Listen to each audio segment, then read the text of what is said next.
What would be the geekiest thing you've ever done? The geekiest thing I've ever done was, I don't know. What's the geekiest thing you've ever done? I guess do it for a living every day. This is existence. Just existence. Pure existence is the geekiest things we've ever done. CTKaraoke, the gaming channel. Welcome, YouTubers. We are in day 24 of Veda, where we vlog every day in April. And yes, my brother has returned, and we're wearing the same clothes because this is technically the same recording. But Technically. I mean, you don't know that. I mean, who's checking, right? Today, we're going to talk about what defines a geek, what defines a nerd, and what this means in today's culture and today's society. So for me, a geek is someone that is very passionate. Like, they are not just passionate, but they know to an extent what it means to love something. Okay. And the thing about geeks is that it doesn't define by just like as textbooks or nerds. Like, I mean, there's that. My friend Anthony told me that the difference between the geek and a nerd is that a geek is more towards like comic books and stuff, and a nerd is more towards tech. Ah. So a geek kind of centers around like a fandom? Like a TV show, a movie, a comic, a character. And nerd is more for, like computers, phones. IT, Yeah. Oh, okay. And I mean, even just thinking about it, like when you realize that you don't technically have to define it as a geek, because there are people who are really passionate about food and cars and just news and religion, but we never actually use that term geek.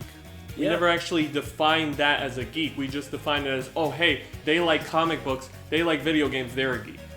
So what is it? Is it like things that are popular in the media? Like if you love Game of Thrones, you're a geek for Game of Thrones, but if you love the cooking channel, you're not a geek for the cooking channel, right? Yeah, like we shouldn't define it just based on like that, like one over the other. Like, I mean, we would be considered YouTube geeks because we know a lot about YouTube. We've been following YouTube for a very long time. For a very long time. Over 10 years. Yeah, definitely. 10 years. And so, but we never actually use that term geek to say it. We just know a lot about YouTube. And I mean, it's very like a mixed message.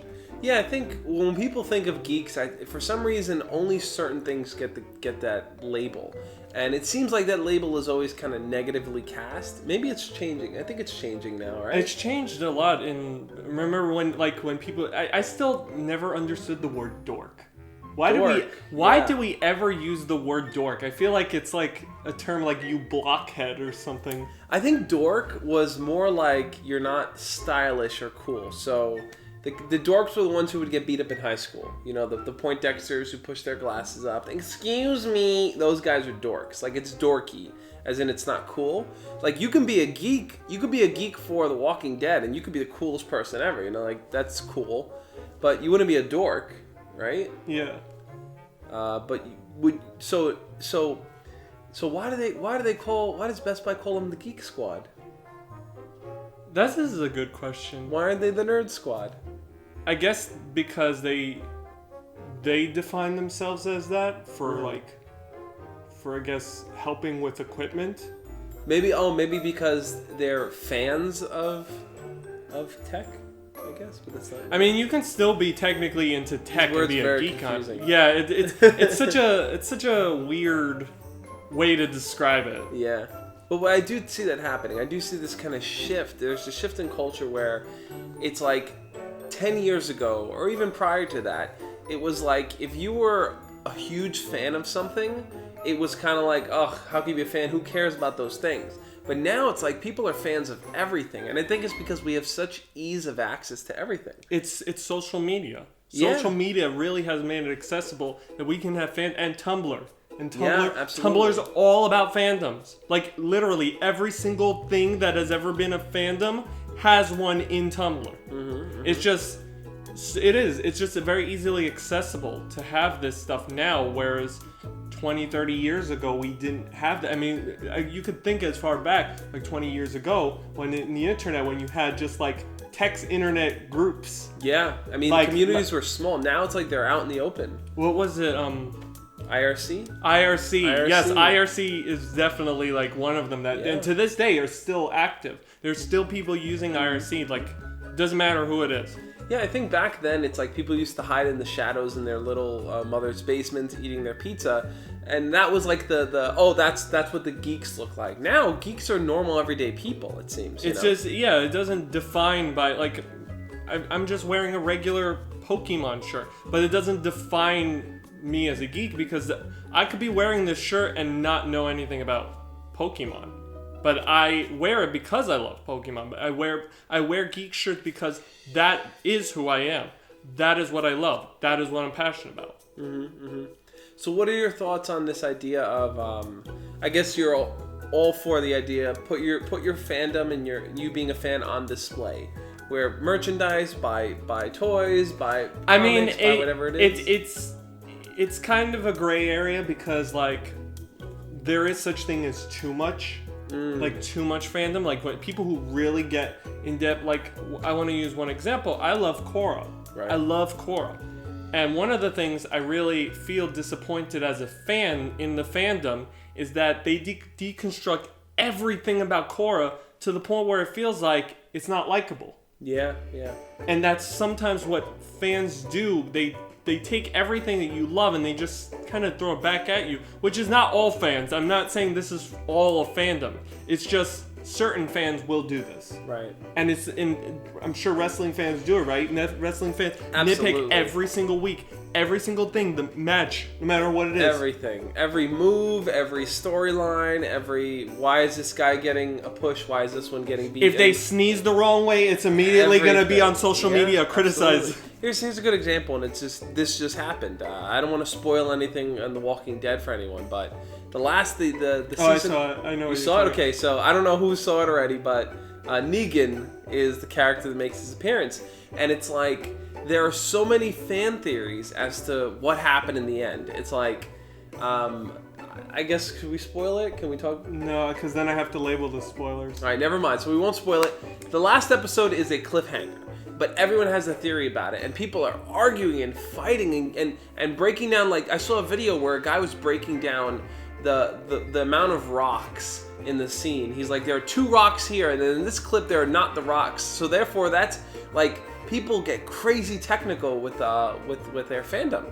So where is it too much? Where does fandom cross the line? Would you say I would say it crosses the line when you start writing fanfics.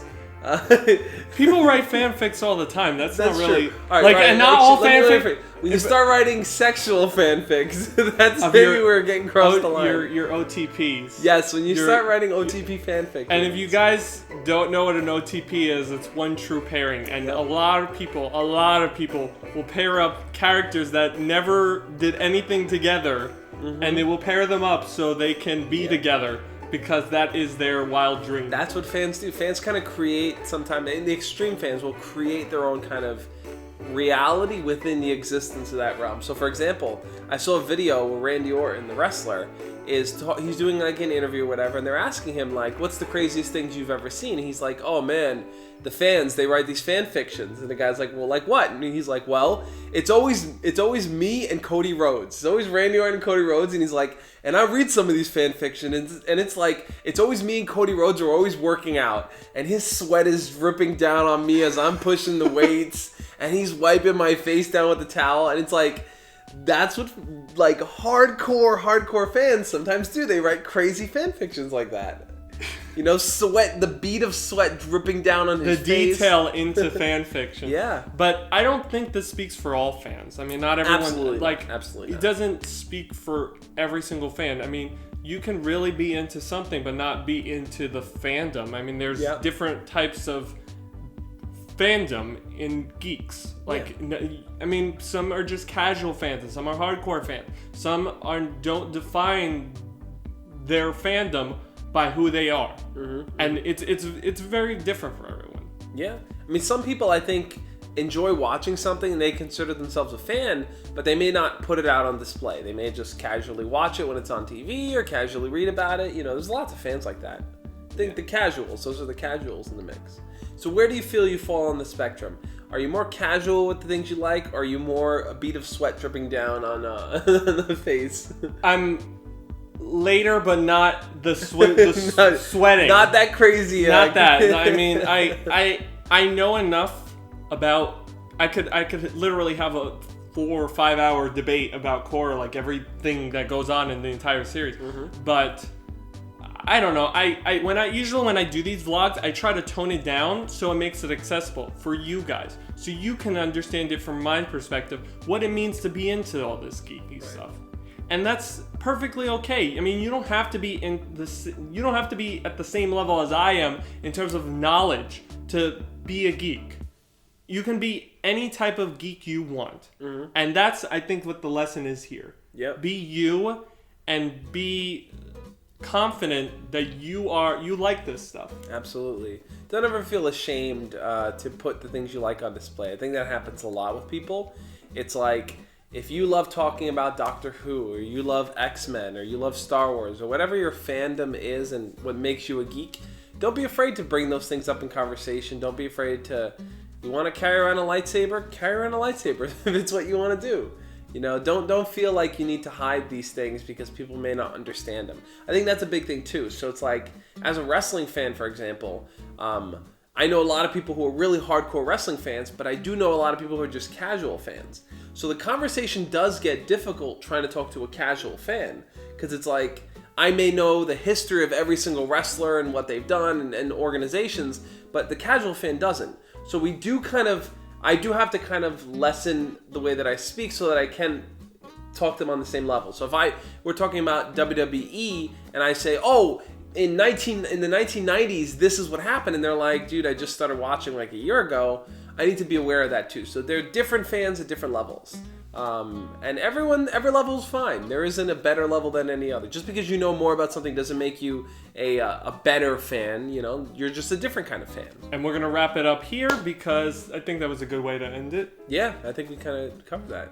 Thank you for watching. Be sure to subscribe, support me on Patreon, and if you like what you saw, please click that like button and subscribe to TheJoshSpeaks. He also makes discussions like this, but for, younger teens on best, self-help and relationships and advice and things like that. Yeah, I just try to help teens learn how to be their best self, and I have fun conversations like this.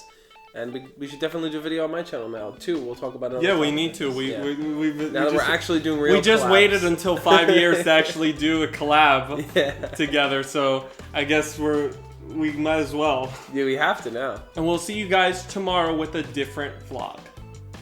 Okay, all right, quickly, lightning round. Name 5 things that you're a geek for. Ready, set, go. Avatar, Korra, Simpsons, Phoenix Wright, and what